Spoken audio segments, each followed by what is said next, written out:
دوستو آج ہم آپ کو کرائیں گے کیسے ملک کی سیر جہاں کبھی بہن بھائی کی شادی جائز تھی اور کن کن مشہور شخصیات کے والدین بہن اور بھائی تھے۔ اس ملک کی دلچسپ ہسٹری اور مشہور مقامات، اس ملک میں کون کون سی جابز اویلیبل ہیں اور کتنے پیسے کما سکتے ہیں، اور ایسے حیران کن حقائق جو شاید آپ کو پہلے کسی نے نہ بتائے ہوں گے۔ چلے اب نکلتے ہیں مصر کی ایک شاندار سیر پر۔ دوستو مصر ایک ایسی سرزمین ہے جس کی ہزاروں سال پرانی پھیلی تہذیب، حیرت انگیز تعمیرات، مذہبی پراسراریات اور جدید ترقی ایک ساتھ چلتی ہوئی نظر آتی ہے، اور یہی امتزاج اسے دنیا کے منفرد ترین ممالک میں شامل کرتا ہے۔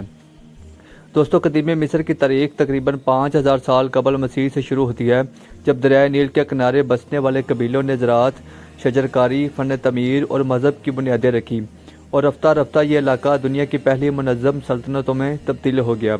قدیم مصر میں شاہی خاندان میں بہن بھائی کی شادی عام تھی تاکہ شاہی خون خالص رہے، اور سب سے مشہور مثال جس کے والدین سگے بہن بھائی تھے، والد اخناتون اور والدہ غالباً اس کی بہن تھی۔ اس طرح ڈلمی خاندان میں بھی یہ رواج پایا جاتا تھا، جہاں بادشاہ اکثر اپنی بہنوں یا قریبی رشتہ داروں سے شادی کر دیتے، جیسے ٹلمی ڈوم نے اپنی بہن ارسی نوحے سے شادی کی اور کلاؤ پیٹر اپنے 2 بھائیوں سے رسمی شادی کی۔ اس طرح کے خاندان کی شادیاں مذہبی اور سیاسی مقاصد کے لیے، یعنی شاہی خون کو مقدس اور خالص رکھنے کے لیے کی جاتی تھی، جبکہ اب عام عوام میں یہ رسم نہیں تھی۔ دوستو قدیم مصر کے فرعون بہن بھائیوں سے شادی اس لیے کرتے تھے کیونکہ مصری تہذیب میں یہ بادشاہ کو عام انسان نہیں بلکہ دیوتا رہا، یعنی سورت دیوتا کا بیٹا سمجھا جاتا تھا۔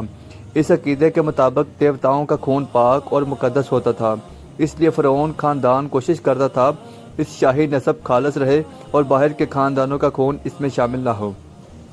اس مقصد کے لیے فرعون اپنی حقیقی بہن یا سکی سوتیلی بہن سے شادی کرتا تھا تاکہ الہی نسب کی تقدس برقرار رہے۔ یہ عمل صرف شاہی خاندان تک محدود تھا۔ شاہی خاندان کی ایسی شادیاں عملی طور پر سیاسی اتحاد، تخت کے وارث کے حق اور طاقت کے استحکام کے لیے بھی کی جاتی تھی تاکہ حکومت ایک ہی خاندان کے اندر مضبوطی سے قائم رہے۔ دوستو مصر کے 3 بڑے ادوار قدیم سلطنت، بسطی سلطنت اور جدید سلطنت مصری تاریخ کے سنہری زمانے تھے، جن میں خوفو خفرا، منقور رام، سیزدوم اور توتل خاندان جیسے فرعونوں نے حکومت کی اور ایک ایسی عظیم الشان عمارتیں تعمیر کرائیں جن کی مثال آج بھی دنیا میں نہیں ملتی۔ دوستو اہرام مصر، خصوصاً خوفو کا عظیم اہرام، دنیا کے 7 قدیم عجوبوں میں واحد عمارت ہے جو آج تک اپنی اصل حالت میں موجود ہے۔ اس کی تعمیر کا طریقہ کار، بھاری پتھروں کی تراش خراش اور ان کی درست پیمائش اور اہرام کی سمتوں کا سورج کی حرکت کے ساتھ میل کھانا آج بھی سائنسدانوں، مورخین اور انجینئروں کے لیے معمہ ہے۔ دوستو مصر کا دوسرا حیرت انگیز شاہکار اس فریق جسے ایک ہی پتھر کو کاٹ کر بنایا گیا، جس میں شیر کا جسم اور انسان کا سر تراشا گیا، جس کے بارے میں مانا جاتا ہے کہ یہ طاقت، دانش اور بادشاہت کی علامت تھا۔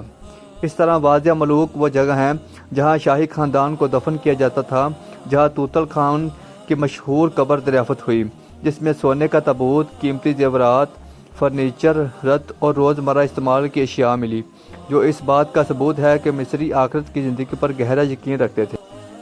قدیم مصری مذہب کی بیک وقت پیچیدہ، پراسرار اور علامدیدہ، اور وہ کثیر خداؤں پر یقین رکھتے تھے، جن میں سورج کا خدا را سب سے اہم تھا، جبکہ وہ سیریس کو موت اور آخرت کا خدا، آئس کو محبت اور جادو کی دیوی، اور اس کو بادشاہت کا محافظ، اور انوکیرس کو مردوں کی دیکھ بھال اور ممی بنانے والا خدا سمجھا جاتا تھا۔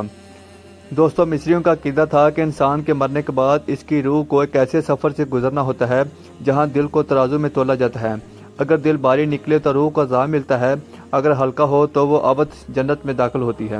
اس عقیدے کے تحت وہ مردوں کو ممی بناتے تھے تاکہ جسم محفوظ رہے، اور روح آپس میں اس کے ممی سازی کی عجیب رسم میں جسم کے اندرونی اعضاء نکال کر خصوصی مرتبانوں میں محفوظ کیے جاتے تھے، جس پر نمک، تیل اور مصالحے، کپڑوں کی تہیں چڑھائی جاتی تھی، اور پھر اسے تابوت میں رکھ کر قبر میں سونے، زیورات اور خوراک کے ساتھ دفن کیا جاتا تھا۔ دوستو شاہی خاندان میں بہن بھائی کی شادی بھی اسی مذہب تصور کا حصہ تھی، کیونکہ فرعون کو دیوتاؤں کا بیٹا سمجھا جاتا تھا اور شاہی نسب کو پاک رکھنے کے لیے خاندان کے اندر شادی کو مقدس سمجھا جاتا تھا، جو آج کے دور میں عجیب اور ناقابل فہم معلوم ہوتا ہے۔ اس دور کے عقائد میں اسے الہی حکم کا درجہ حاصل تھا۔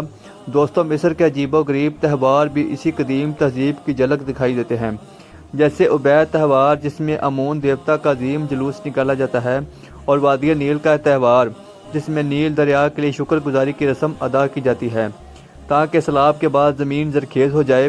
جدید عیسائی بڑی تعداد میں یہاں پہ رہتے ہیں اور اپنے تہوار جیسے کرسمس اور ایسٹر روایتی شان سے مناتے ہیں۔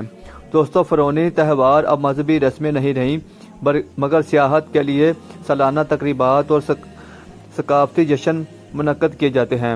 سیاحت کی بات کریں تو مصر دنیا کے چند بہترین ممالک میں شمار ہوتا ہے جہاں قاہرہ کا میوزیم کے مندر، کرناک ٹیمپل، آسمان کی جھیل، اسمبل کی پہاڑی مندر، نیل دریا کی کروز، ریڈ سی کے ساحلی شہر شرم و شیخ اور ہرکاتہ ہر سال لاکھوں سیاحوں کو اپنی طرف کھینچتے ہیں۔ دوستوں نیل کروز پر سفر، صحرا میں کیمپنگ، قدیم مقامات کی سیر اور ریڈ سی میں ڈائیونگ کی سرگرمیاں دنیا بھر کے لوگوں کے لیے ناقابل فراموش تجربے سمجھے جاتے ہیں۔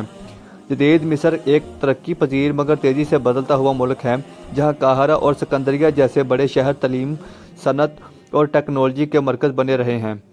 نہر سویز مصر کی معیشت کا سب سے اہم ستون ہے جسے ہر سال اربوں ڈالر کی آمدنی ہوتی ہے کیونکہ دنیا کی بڑی بحری تجارت اسی راستے سے گزرتی ہے۔